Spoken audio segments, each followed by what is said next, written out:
Eu tô fazendo um curso de fundamentos na igreja, né? Então, na última aula, eles abordaram esse tema, né? Quem é Jesus? E muitas pessoas falaram várias características, né? E tem muitas. E duas que eu fiquei refletindo bastante, pensei muito, foi sobre Cristo ser manso e humilde, né? E lá em Mateus 11, do 29 ao 30, diz o seguinte: Jesus diz, né? Tomem sobre vocês o meu jugo e aprendam de mim, porque sou manso e humilde de coração. E vocês acharão descanso para a sua alma, porque o meu jugo é suave e o meu fardo é leve. E eu fiquei com isso a semana inteira pensando sobre isso, né? Sobre essa questão de mansidão e de humildade. E me fez refletir também e me trouxe uma relação com o Salmo 19, né? O Salmo 19, ele é dividido em três partes. A primeira do versículo 1 ao 6, que fala sobre a revelação de Deus, né? Através da criação. Aí Davi fala sobre nós, sobre o mundo, sobre a natureza, toda a criação de Deus. Ele cita ali do versículo 1 ao 6. E do versículo 7 ao versículo 11 fala sobre a lei de Deus e como a lei de Deus é boa, né? Então, nessa primeira parte, ele dá ênfase e notoriedade sobre a criação e a lei de Deus e como ela é boa. Aí, a partir do versículo 12 ao versículo 14, ele faz um pedido, um clamor, né? Ele, é, ele fala assim, ó, no versículo 12: quem pode discernir os próprios erros?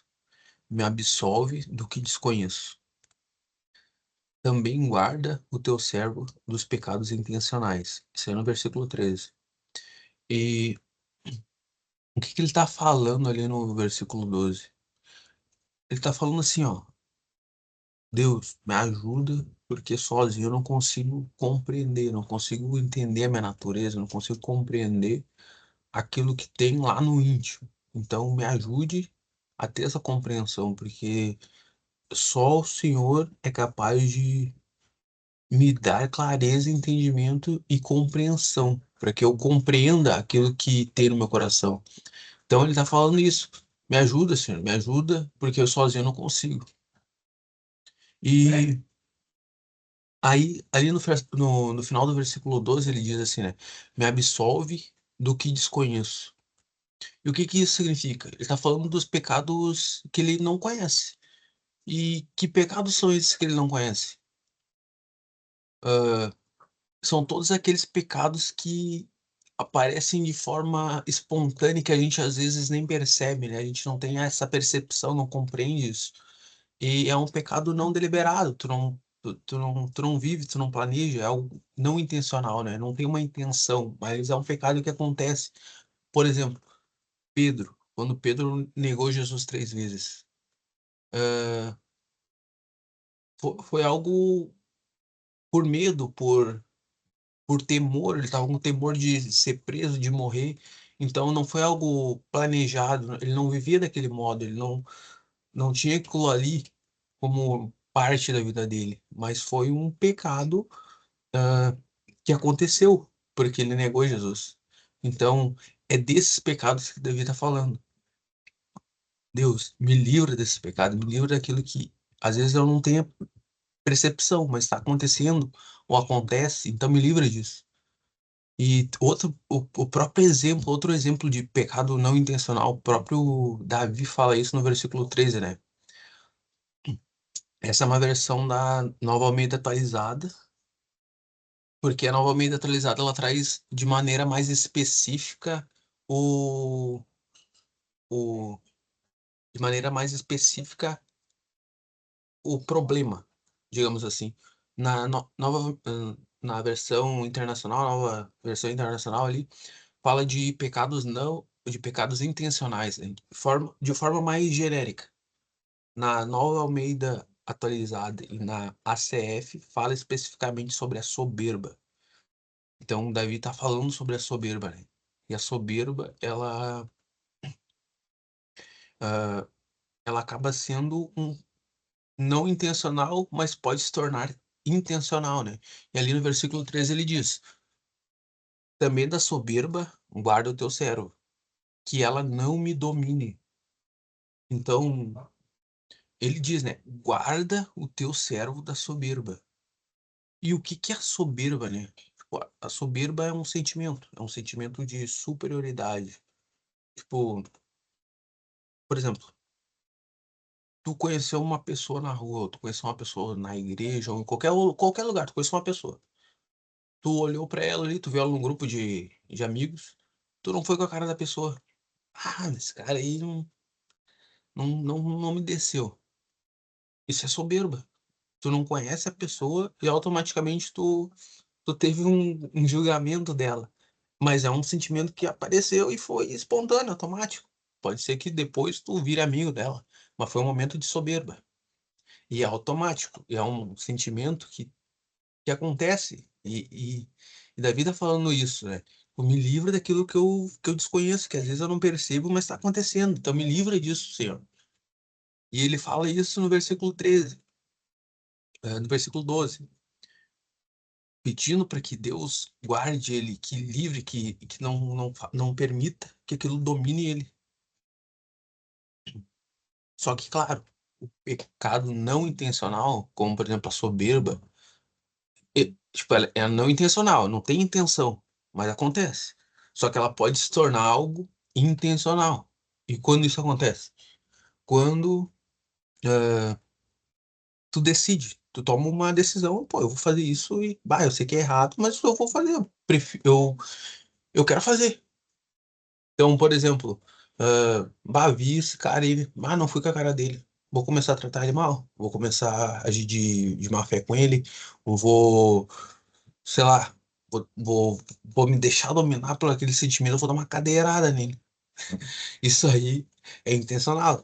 Tu sabe que é errado, mas tu alimentou aquilo aí.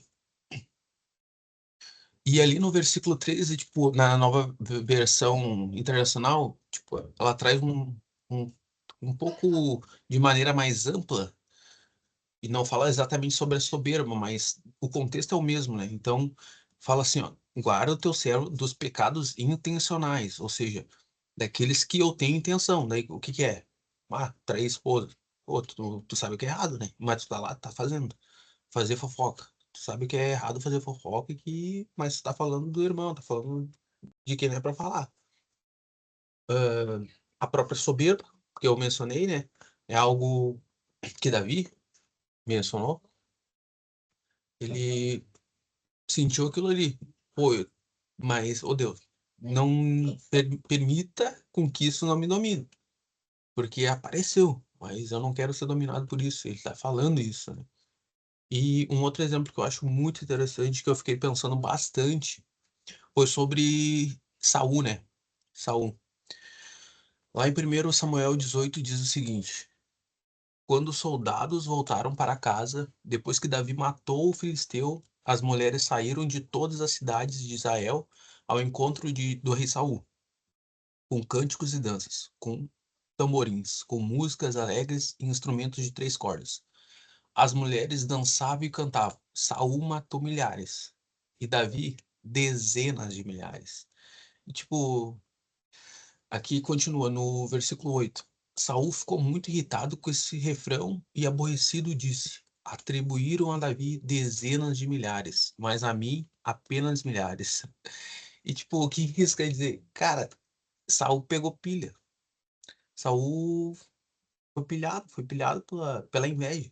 Ele sentiu inveja e foi um sentimento não deliberado, foi algo que estava no coração dele e não teve intenção de sentir inveja, mas sentiu. Só que a partir do momento que ele começou a se deixar corroer por aquilo ali e agir de um outro modo, ele foi alimentando e dando força para a inveja, né. E aí ele foi cometendo um pecado intencional, ele estava com a intenção de prejudicar Davi, de perseguir Davi e perseguiu. Por quê? Porque de um pecado que parecia pequeno, pecado que talvez fosse insignificante, ele foi alimentando e deixou chegar nesse ponto, aonde se tornou um pecado intencional. "Pô, eu sei que é errado, mas eu vou continuar fazendo. Ele podia ter pensado, pô, talvez seja só paranoia da minha cabeça. Mas não, ele alimentou, pô. Estão dando glória e vangloriando ele e não a mim que sou rei. Ele pegou pilha. Se deixou levar pela pilha, né? Ah, então, o grande ponto aqui, o grande ponto é justamente esse, né? Tipo, ali no Salmo 19, Davi tá falando assim, ó, Deus, me liberta de tudo aquilo que eu conheço e daquilo que eu desconheço. Tipo, ele quer, ele quer se libertar do pecado, no sentido de ele não quer se deixar dominar, tanto por aquilo que ele desconhece, quanto por aquilo que ele conhece, né? E ali ele fala sobre a soberba, né? E, tipo, a soberba hoje, ela é um grande problema da nossa sociedade, né? Tipo, a gente vive numa geração onde é tudo do nosso modo, no nosso tempo, no momento que a gente quer. E a gente acha que isso é normal. Que o outro tem que viver para mim. O outro tem que fazer isso por mim. Ou a gente se sente sempre com o sentimento de alguém tá me devendo algo, ou alguém tipo, me deve algo. A gente tem um certo, uma soberba, um certo narcisismo, de certo modo. Então, são pecados não intencionais que a gente não tem intenção. Às vezes acontece, tu sente inveja de alguém, tu sente raiva de alguém, mas o problema é quando isso se torna frequente, quando se torna algo que tu alimenta, que tu dá força, assim como Saul, né? Saul sentiu inveja e entrou na pilha e foi consumido por aquilo ali. E às vezes é o que acontece com a gente. A gente sente inveja de alguém e começa a ignorar a pessoa, já vi ela de um outro modo. E tem essa soberba também, né? Ah, eu sou melhor do que ele, eu sou melhor que ela. E não é assim, não é? E como eu trouxe lá no início, né? Jesus, ele nos orienta, né? Sejam como a mim, sejam mansos e humildes, sejam mansos. O que que é ser manso? O que que é ser manso? Tipo, ser manso é ter autocontrole, né? É tu conseguir controlar aquilo que tu vai fazer com aquele sentimento, né? Pô, a vontade de sentir raiva, a vontade de dar uma cadeirada na pessoa. Mas eu não vou dar uma cadeirada na pessoa. Eu vou evitar isso. E, tipo, Jesus, por que Jesus usou mansidão e humildade juntos? Ele poderia usar amor e humildade, humildade e bondade, sei lá. Mas ele usou mansidão e humildade. Por quê? Porque são coisas que se complementam. Tipo, tu não tem como ser manso e não ser humilde. Uma coisa complementa a outra. Não tem como tu ser humilde e ser uma pessoa arrogante. E tem muita gente arrogante hoje em dia. Dentro da igreja, fora da igreja. Mas tem gente arrogante. Ah, tipo, e uma pessoa arrogante é aquela pessoa que se deixou levar pela soberba. Como eu trouxe, a soberba, ela é um sentimento. Acontece de forma natural. A arrogância é quando a arrogância é a ação, né? É o agir. A soberba tu sentiu. A arrogância é a tua ação a partir daquilo. Tu sentiu soberba em relação a alguém. Pô, sou melhor que esse cara. Sou muito melhor que esse cara. Tá. Isso foi espontâneo. Mas o que que tu vai fazer com isso? Tu vai agir desse modo? Tu vai agir de forma arrogante? Tu vai talvez tratar o cara mal, falar mal dele pra alguém? Então, essa arrogância, a ação, é o comportamento a partir de um pecado não intencional, né? Então, acontece muito com todos, mas o grande ponto aqui, a chave da reflexão é sejam como a mim, sejam mansos e humildes. E a gente tem que ter esse senso de, pô, eu tenho que ser humilde, tem que ser manso, tem que ter autocontrole daquilo que eu sinto. E orar, assim como o Davi pediu, ô Deus, me ajuda que eu não sei o que, que tem dentro de mim e às vezes eu sou ruim, às vezes eu falo mal das pessoas ou sei lá, eu faço fofoca, eu tenho inveja, eu tenho raiva, mas pedir assim, pô, Deus, me ajuda, Senhor, me ajuda e me livre de todo pecado que às vezes eu não conheço, que eu não tenho percepção, mas que de algum modo eu posso estar alimentando, Senhor, e que pode se tornar algo intencional, com intenção e de maneira deliberada, né? Que ocorre por consciência, com consciência, né? Então fica a reflexão, né? Que a gente possa ser manso e humilde e que ore a Deus, né? Ore para que Ele sonde o nosso coração, para que Ele de fato nos ajude a compreender a nossa limitação, compreender aquilo que talvez a gente não tenha percepção, mas que está acontecendo e que de algum momento ou outro a gente pode estar alimentando e isso vai fazer com que a gente se distancie ainda mais dele, né? Então, essa é a reflexão que eu queria compartilhar.